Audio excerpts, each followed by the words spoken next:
किसी ने श्याम कहा, किसी ने केशव कहा, कोई कृष्ण कहे, कोई गोपाल।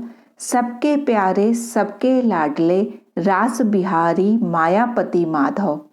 मुरली धामी तो बन गए मुरलीधारी, उठाओ गोवर्धन तो कहलाए गिरिधारी।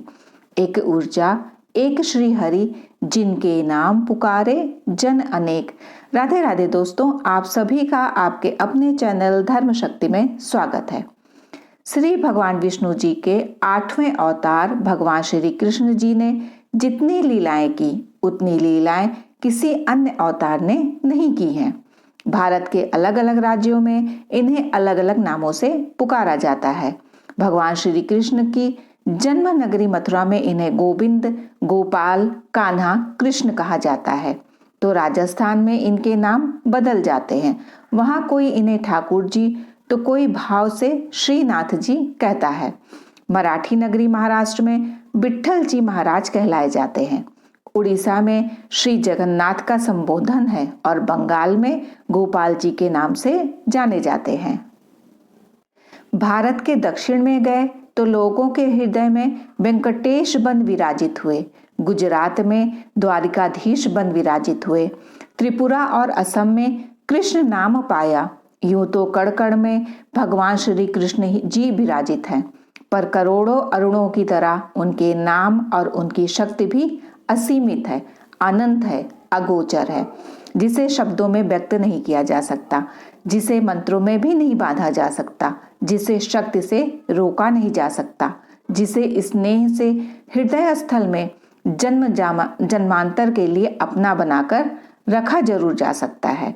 ऐसे राधा बल्लभ भगवान श्री कृष्ण को समझना और उनके गुणों को समझना, जानना, उनसे परिचित होना सरल कार्य नहीं है। भगवान श्री कृष्ण के विषय में कहा जाता है कि भगवान श्री कृष्ण टेढ़े हैं। उनकी मुरली टेढ़ी, उनकी छवि भी टेढ़ी, उनकी भ्रिकुटी टेढ़ी, उनकी नजरें टेढ़ी, उनकी चितवन टेढ़ी, उनकी मुस्कान भी टेढ़ी, उनकी चाल भी टेढ़ी। ऐसे टेढ़े व्यक्ति का हृदय एकदम सरल और सहज है, जिसे निश्चल स्नेह से अपना बनाया जा सकता है। ऐसे मोर मुकुटधारी भगवान गोपाल जी को 16 कलाओं और 64 गुणों वाला कहा गया है। भगवान श्री कृष्ण की 16 कलाएं कौन कौन सी थी? भगवान श्री कृष्ण जी 16 कला संपन्न हैं, इसलिए चंद्र के समान मनमोहक है। तो आइए जानते हैं भगवान श्री कृष्ण की 16 कलाओं के विषय में। धन संपदा से परिपूर्ण इन्हें श्री कला से युक्त कहा गया। श्री कला में गिरिधारी जी को धन, संपदा, वैभव से युक्त व्यक्ति को श्री कला से युक्त व्यक्ति की संज्ञा दी जाती है। भगवान श्री कृष्ण जी धन धान्य से युक्त होने के कारण श्री कला से संपन्न हैं। भगवान श्री कृष्ण जी दूसरी कला भू है। भू से अभिप्राय यहाँ भूमि और धरा से है। इस धरा के स्वामी भगवान श्री कृष्ण हैं। एक बहुत बड़े पर्वत को अपनी एक छोटी अंगुली पर धारण करने की क्षमता भगवान श्री कृष्ण में ही है। समुद्र किनारे द्वारिका की स्थापना भी इसी का एक भाग थी। भगवान श्री कृष्ण जी की तीसरी कला का तो कहना ही क्या, उनकी कीर्ति प्रकृति के कण कण में समाहित है। भगवान श्री कृष्ण के भक्त वो कण हैं जो इस सृष्टि के हर भाग में वास कर भगवान जी की कृपा का गुणगान कर रहे हैं। भगवान श्री कृष्ण की इसी तीसरी कला के प्रभाव से सारे संसार में भगवान श्री कृष्ण की जय जयकार हो रही है। भगवान श्री कृष्ण की चौथी कला वाणी सम्मोहन, जिसे इला के नाम से भी जाना जाता है। यह कला भगवान श्री कृष्ण जी की वाणी में प्रभावित करने का जादू जैसा सम्मोहन देती है। महाभारत में जब भी जहां भी भगवान श्री कृष्ण बोलना प्रारंभ करते थे तो उसके बाद सब मंत्रमुग्ध होकर उन्हें सुनते चले जाते। उनकी वाणी के सम्मोहन को महाभारत में अनुभव किया जा सकता था। भगवान श्री कृष्ण की पांचवी कला लीला युक्त होना है। भगवान श्री कृष्ण ने जितनी लीलाएं की, उतनी लीलाएं किसी अन्य अवतार ने नहीं की।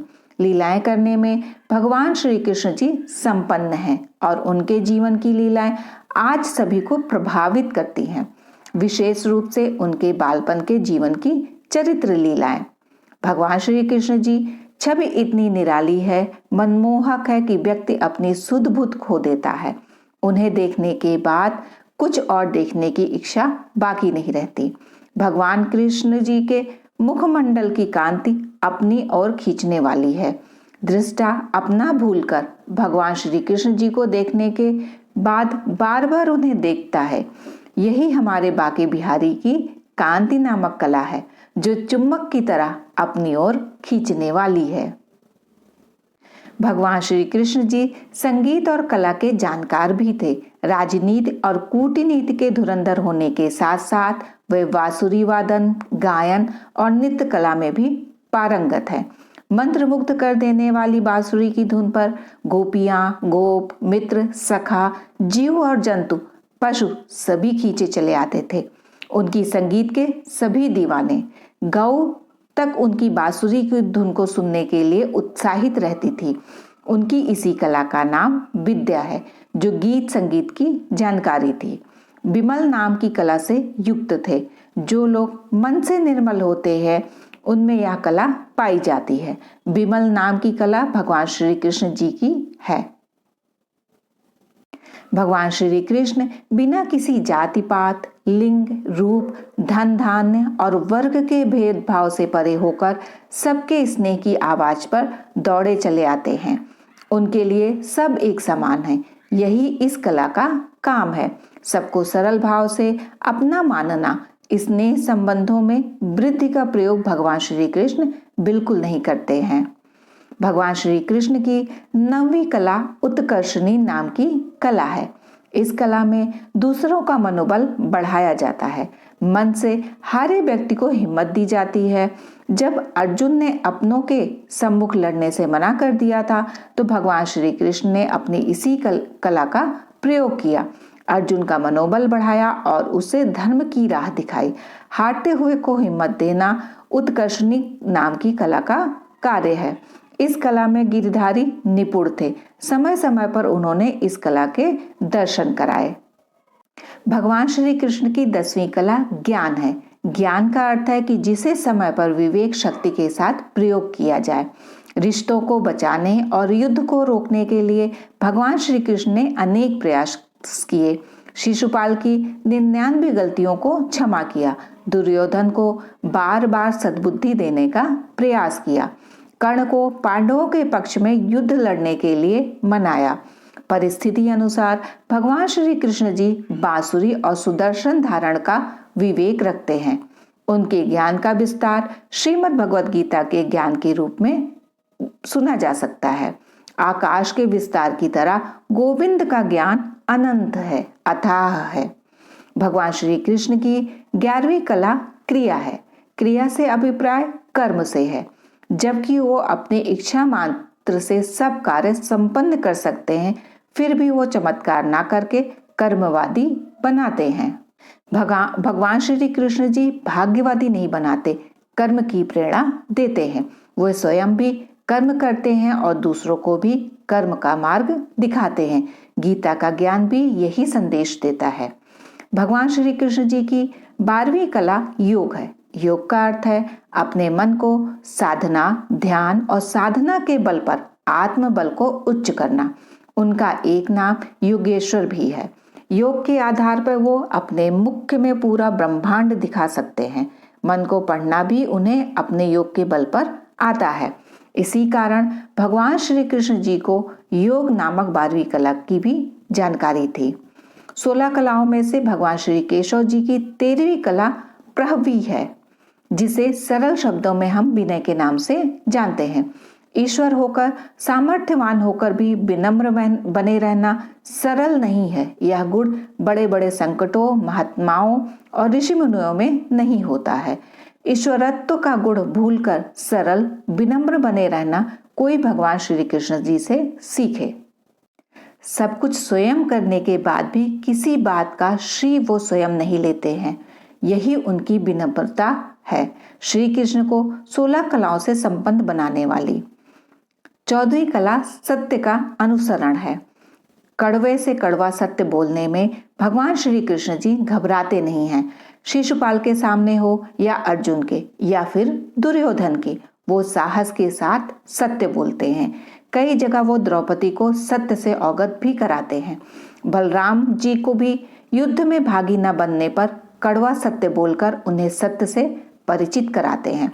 इसी प्रकार वो बार बार सत्य के साथ खड़े नजर आते हैं।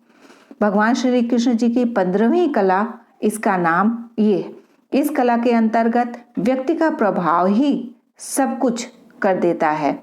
व्यक्ति को स्वयं कुछ करने की आवश्यकता नहीं पड़ती। भगवान श्री कृष्ण जी के प्रभाव से अनेक स्थानों पर राजा, महाराजा और अन्य जन उनके खिलाफ नहीं बोलते, उनके प्रभाव में आकर शांत हो जाते हैं। इस कला को इसका नाम दिया गया है। भगवान श्री कृष्ण जी की 16वीं कला अनुग्रह है। इस कला में भगवान अपने भक्तों पर अनुग्रह की कृपा बनाए रखते हैं। अपने भक्त की आवाज सुनकर वो दौड़े चले आते हैं। फिर वो भक्त चाहे किसी भी श्रेणी का क्यों ना हो, सभी पर अपनी कृपा की छांव एक समान रखते हैं। यही अनुग्रह नाम की कला है। इस प्रकार चंद्र के समान 16 कलाओं से युक्त भगवान श्री कृष्ण अपनी 16 कलाओं से संसार का कल्याण करते रहते हैं। प्रेम से बोलिए जय श्री कृष्णा। श्यामा श्याम की जय। यदि ये वीडियो आपके लिए उपयोगी हो तो वीडियो को लाइक करके, कमेंट करके चैनल को सब्सक्राइब कर लें। आप और आपके परिवार पर राधा रानी और श्री कृष्ण की कृपा सदैव बनी रहे। राधे राधे दोस्तों।